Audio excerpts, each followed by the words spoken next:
Today, the moon is in Pisces, which brings themes of imagination, dreams, intuition, opening our hearts and our spiritual truths.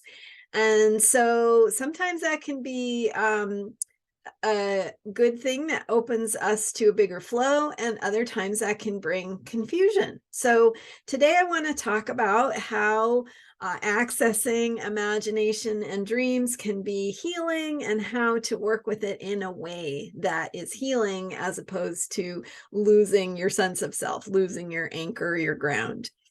I'm Marina Ormes, here with your Astro Vibe for Saturday, June 10th.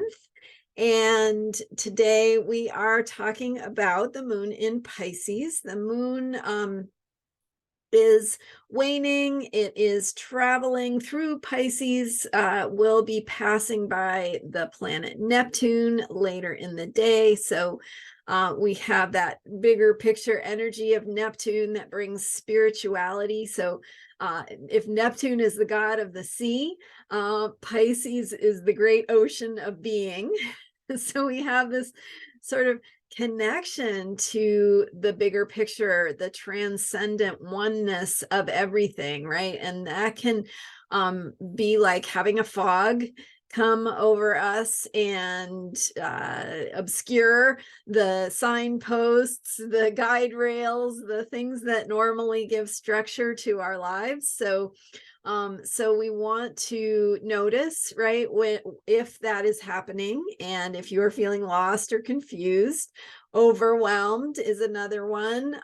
Any way that you might be feeling losing track of or touch with how you want to move, how to stay organized, how to know which direction you're going, which direction is up.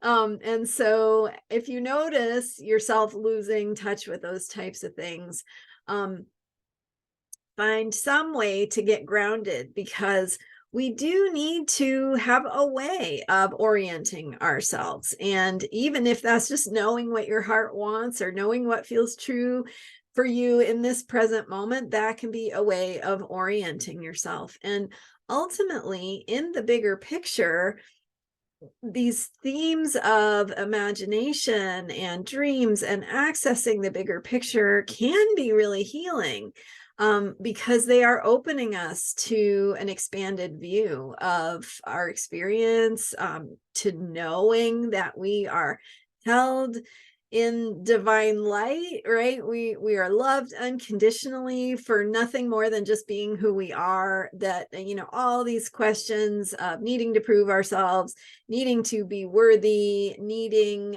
judgments, criticism, all that it's just in the here and now. It's only in this like physical day-to-day construct of a world, of a life that we live in. But in the bigger picture, connecting to spirit, there is no judgment, there is no criticism. It's simply love. It's all love. It's that's what love is. Love is everything. And so when we are in that flow, we remember that we are held in that river of being, and there's nothing we have to do to prove ourselves.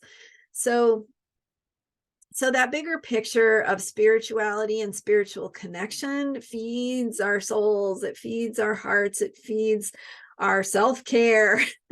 And whether that is for you, maybe it's connecting with God or goddess, maybe it is spirit guides, maybe it is being out in nature, or maybe it's poetry, maybe it's art, maybe it's music, right? Whatever it is that opens your heart, that helps you lose track of the judgments and the criticism, and just be in that big flow of beauty, of love, of feeling, and just being, right? That peace that comes through the ability to just be.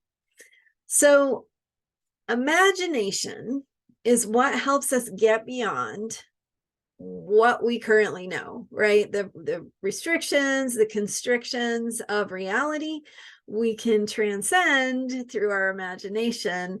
And imagination is, what you did as a child. It's how it's how you had fun, right? So that ability to imagine and put yourself in scenarios, that you want to, just because you want to, or to make art from your imagination, whether it's drawing or writing or telling stories or singing or whatever it is.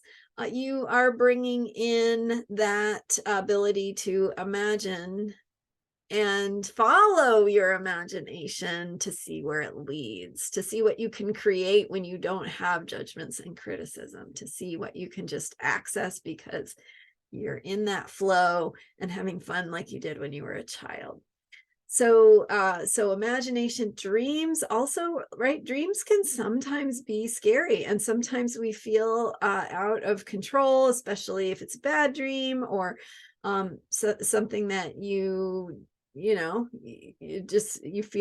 feel like it just happened to you, and those emotions can be crazy sometimes. So thinking of our dreams as a way of healing, right? As a way of processing at that higher level of thinking. So it's not even thinking, it's just it's just a higher vibration almost. Like it's that way that we process energy, we process our emotions, we process what happened during the day, how it felt, what we were afraid of, what made us anxious. We could be processing those things. So to work with dreams and imagination in positive ways, to call them into your life as a way of healing, of being of service to you and your self-care, as opposed to being something scary or something that makes you confused or feel overwhelmed. Come back to ground, center yourself. So find a way of getting grounded. That might just be touching something, feeling the earth, touching the furniture, touching something nearby you, looking at something colorful, noticing what color it is, finding a way to ground yourself. And once you feel grounded, once you're kind of, okay, back in your body where you're not just your fear, right? You have some sense of yourself. Set your intention, state your intention, restate your intention. And when you state your intention before you go to sleep at night, you can say, my intention is for my dreams to be healing. My intention is for my dreams to be in alignment with these positive qualities that I'm bringing into my life. So set your intention. If dreams are an issue for you, set your intention before you go to sleep. And same with imagination. Sometimes imagination can, we can imagine all the bad things.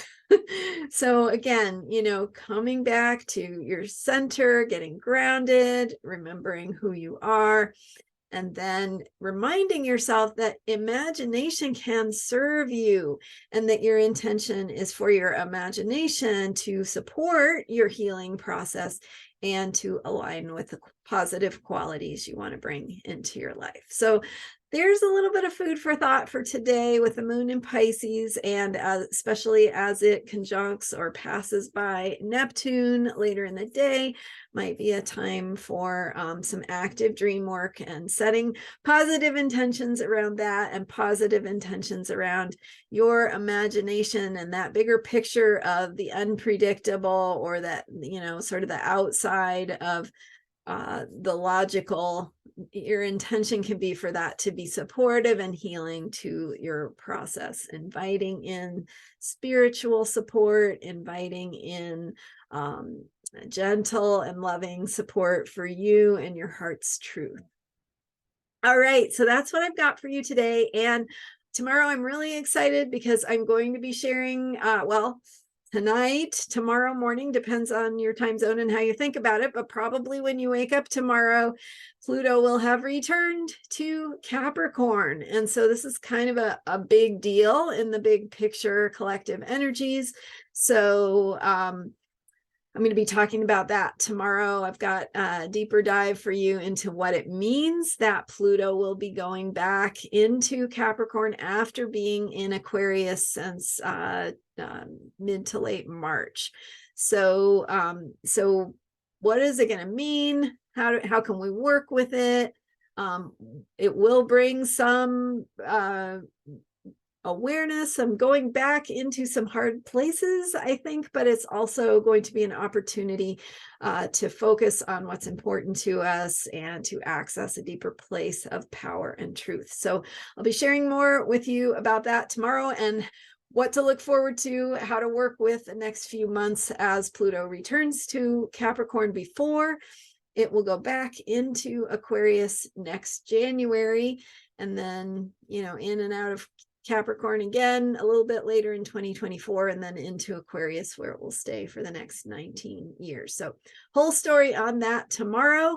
Check back for my sharing then, and I will see you then. I'm Marina Ormes. You can learn more about me at astrologyheals.com. Thank you so much for subscribing and for being here and following me. I will see you next time. I'm at astrologyheals.com. Bye for now.